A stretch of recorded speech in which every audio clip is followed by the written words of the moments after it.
हरे कृष्णा। तो आज हम पढ़ेंगे अध्याय 3 कर्मयोग, श्लोक संख्या 38 धूमेनाव्रियते विरहन् यथादर्शो मलिन चे यथोल्बेनावृतो गर्भास् तथा तेने दमावृतम्।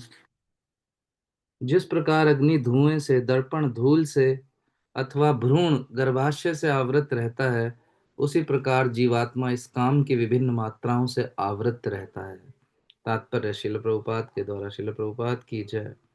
जीवात्मा के आवरण की 3 कोटियां हैं, जिनसे उसकी शुद्ध चेतना धूमिल होती है। यह आवरण काम ही है, जो विभिन्न स्वरूपों में होता है, तथा अग्नि में धुआं, दर्पण पर धूल तथा भ्रूण पर गर्भाशय। जब काम की उपमा धूम्र से दी जाती है तो समझना चाहिए कि जीवित स्फुलिंग की अग्नि कुछ कुछ अनुभव गम्य है। दूसरे शब्दों में, जब जीवात्मा अपने कृष्ण भावनामृत को कुछ कुछ प्रकट करता है तो उसकी उपमा धुएं से आवृत अग्नि से दी जा सकती है। यद्यपि जहां कहीं धुआं होता है वहां अग्नि का होना अनिवार्य है, किंतु प्रारंभिक अवस्था में अग्नि की प्रत्यक्ष अभिव्यक्ति नहीं होती। यह अवस्था कृष्ण भावनामृत के शुभारंभ जैसी है। दर्पण पर धूल का उदाहरण मन रूपी दर्पण को अनेकानेक आध्यात्मिक विधियों से स्वच्छ करने की प्रक्रिया के समान है। इसकी सर्वश्रेष्ठ विधि है भगवान के पवित्र नाम का संकीर्तन। गर्भाशय द्वारा आवृत भ्रूण का दृष्टांत असहाय अवस्था से दिया गया है, क्योंकि गर्भ स्थित शिशु इधर उधर हिलने के लिए भी स्वतंत्र नहीं रहता। जीवन की अवस्था वृक्षों के समान है। वृक्ष भी जीवात्माएं हैं, किंतु उनमें काम की प्रबलता को देखते हुए उन्हें ऐसी योनि मिली है कि वे प्राय चेतना शून्य रहते हैं। धूमिल दर्पण पशु पक्षियों के समान होता है और धूम्र से आवृत अग्नि मनुष्य के समान है। मनुष्य के रूप में जीवात्मा में थोड़ा बहुत कृष्ण भावनामृत का उदय होता है, और यदि वह और प्रगति करता है तो आध्यात्मिक जीवन की अग्नि मनुष्य में प्रज्वलित हो जाती है। यदि अग्नि के धुएं को ठीक से नियंत्रित किया जाए तो वह अग्नि जल सकती है। अतः यह मनुष्य जीवन जीवात्मा के लिए ऐसा सुअवसर है जिससे वह संसार के बंधन से छूट सकता है। मनुष्य जीवन में काम रूपी शत्रु को योग्य निर्देशन में कृष्ण भावनामृत के अनुशीलन द्वारा जीता जा सकता है। हरे कृष्णा। तो बहुत ही महत्वपूर्ण ये श्लोक है।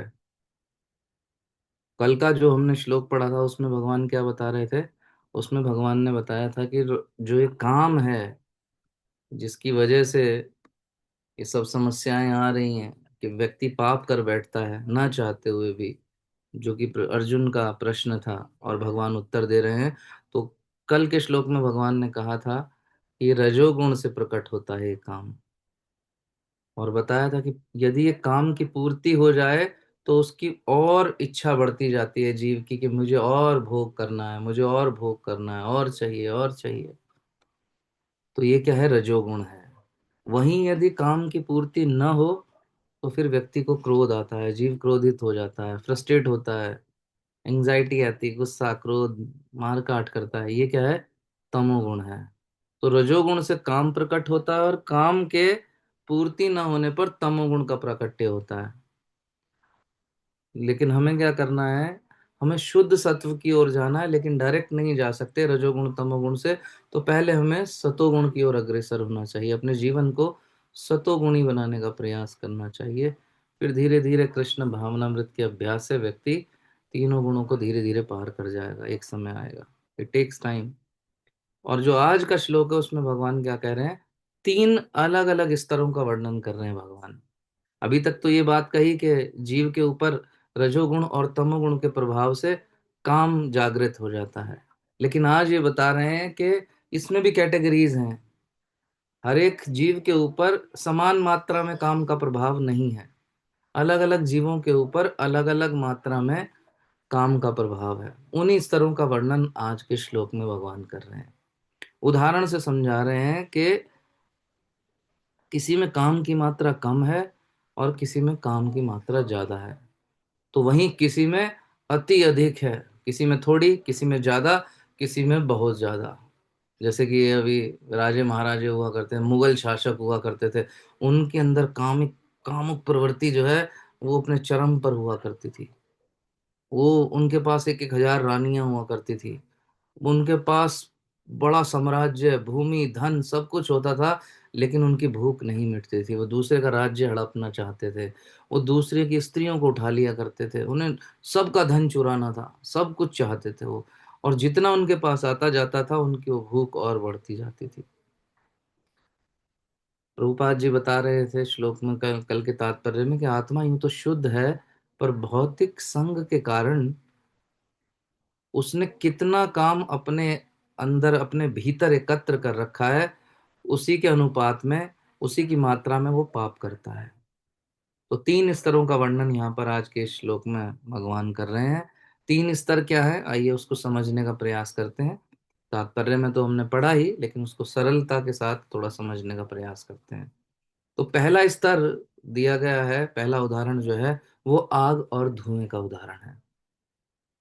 तो आग, हमें प्राय जब कहीं आग चलती है तो आग दिखाई देती है, और साथ ही साथ आग से उठने वाला धुआं भी हमें दिखाई देता है।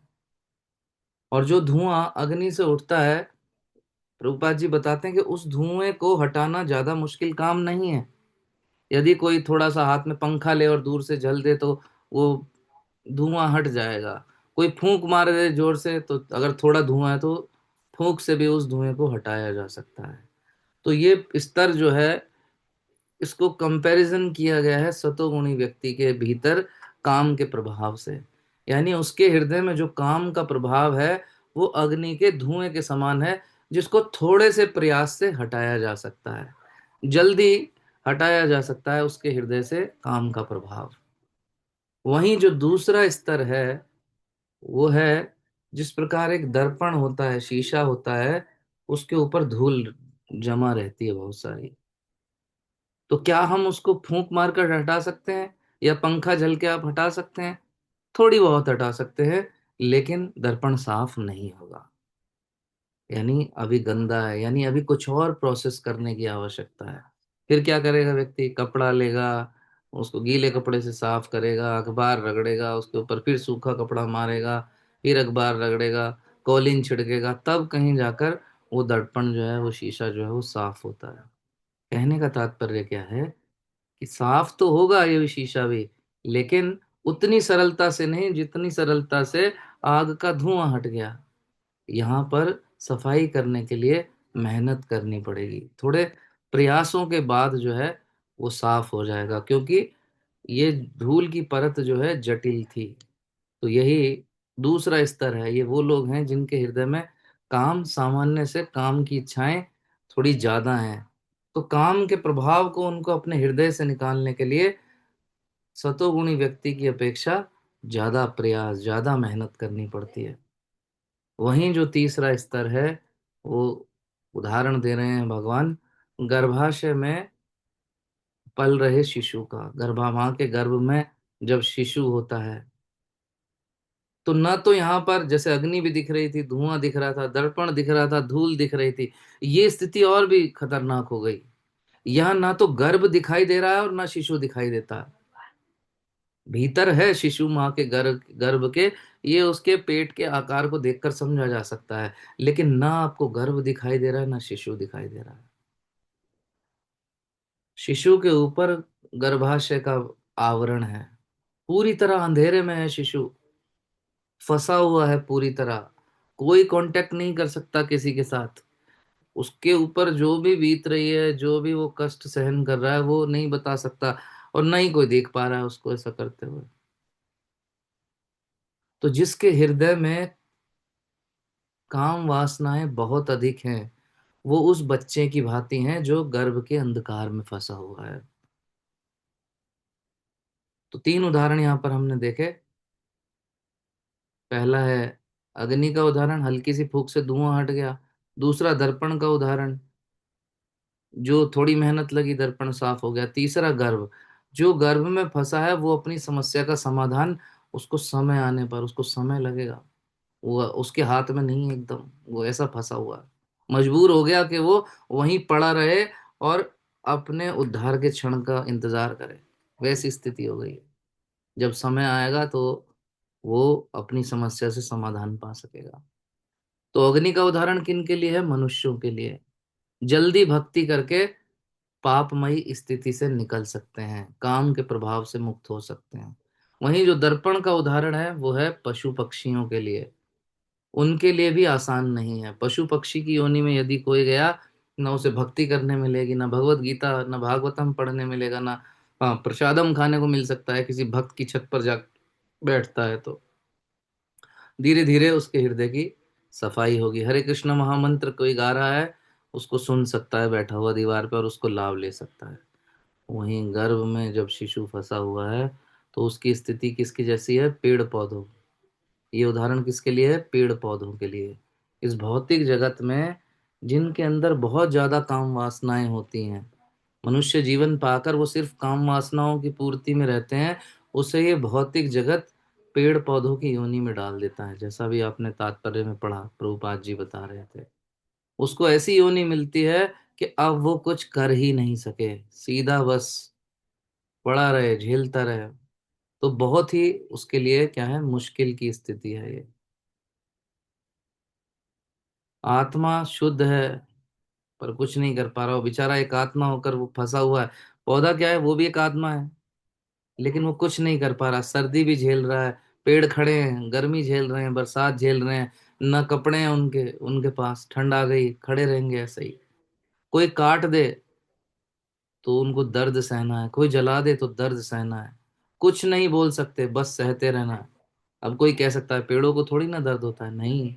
आप श्रीमद् भागवतम पढ़िए, भगवत गीता पढ़िए, क्लियर कट इस बात को बताया गया है। ये जिस प्रकार मनुष्य योनि है, जिस प्रकार पशु योनि है, उस प्रकार ये पेड़ पौधे जो है, वनस्पति भी एक योनि है। जब उनको काटा जाता है, जलाया जाता है, उनको भी दर्द का अनुभव होता है। फर्क इतना है वो बोल नहीं सकते, कह नहीं सकते, वो सजा भोग रहे हैं। इसलिए तो कहते हैं भगवान के शिने शिष्टा यज्ञ शिष्टा सिने संतो मुच्चन्ति ते सर्व किल विषय। यानी क्या है, भक्त लोगों को क्या करना चाहिए? जो भी भोजन पकाते हैं यज्ञ में अर्पित करके उसका स्वीकार करना चाहिए। क्यों? यज्ञ अर्थात भगवान को, यज्ञ यज्ञ रूप कौन है? भगवान है। भगवान को अर्पित करना चाहिए, भोग लगाना चाहिए, फिर खाना चाहिए। वरना एक जीव हत्या का, जो सब्जी आपने काटी अपने घर में, उसको काटने का अपराध लगता है। तो जो लोग ऐसा नहीं करते वो पाप खाते हैं, इसलिए कहा जाता है वो पाप खाते हैं जो बिना भोग लगाए भोजन करते हैं। तो कहने का तात्पर्य, coming back to the main point, वो जो वृक्ष की योनि में है वो तीसरी कैटेगरी है, और वो झेल रहा है। जिस प्रकार जो गर्भ का उदाहरण है, वो कुछ नहीं कर सकता, पेड़ वो खड़ा है, उसको अपनी यातनाएं जो है वो सहन करनी है। हमारी जरा सी उंगली कट जाए हम उछलने लगते हैं, और ये पेड़ को लोग डाल सब कुछ काट देते हैं, तो उनको सारा दर्द सहन करना है। हमारे ऊपर कितनी बड़ी कृपा है भगवान की कि हमें एक ऐसी योनि मिली है जिसमें हम सरलता से अपने उद्धार के लिए कार्य कर सकते हैं। मनुष्य योनि मिली है, अनमोल उपहार। इसलिए कहा जाता है कि मनुष्य जीवन सबसे बड़ा अनमोल उपहार है, और ये द्वार है मोक्ष का, ईश्वर को प्राप्त करने का। इसे व्यर्थ नहीं जाने देना चाहिए। भोगों में सब फंसे हैं अलग अलग मात्रा में, लेकिन अपनी स्थिति समझते हुए हमें धीरे धीरे इससे बाहर निकलने का प्रयास करना है। जबरदस्ती नहीं, फिनेटिक बिहेवियर से नहीं, इंटेलिजेंस के साथ, स्लोली स्लोली, धीरे धीरे, रोज एक एक कदम आगे बढ़ते हुए हमें भक्ति मार्ग पर आगे बढ़ने का प्रयास करना चाहिए। प्रभुपाद जी कह रहे हैं यही सबसे बड़ी बुद्धिमानी है। अन्यथा यदि किसी और योनि में फंस गए तो फिर कहानी खराब हो जाएगी। अब पछताए कहा हो तो जब चिड़िया चुग गई खेत। तो फिर ऑप्शन नहीं बचेगा। एक पेड़ कुछ नहीं सहायता कर सकता अपनी, पशु पक्षी, उनकी चेतना इतनी डेवलप नहीं है, वो जानते नहीं क्या स्वर्ग क्या नरक, बस जो है झेलना है। तो हमें बुद्धि दी है भगवान ने, हम सोच सकते हैं। हम ऐसा ना हो कि सिर्फ नौकरी में, काम धंधे में, बच्चों के लालन पालन, परिवार और मौज मस्ती, इसमें ही खो गए। ये सब जिम्मेदारियां हैं, करना है, लेकिन असली जिम्मेदारी है अपने को कृष्ण भावना भावित बनाना, ताकि जब ये शरीर छूटे तो हमारी गति दुर्गति में न बदले, सदगति में बदले। हरे कृष्ण कृष्ण कृष्ण हरे हरे, हरे राम राम राम हरे हरे। भगवद गीता यथारूप की जय। शील प्रभुपाद की जय। सभी उपस्थित भक्तों की जय।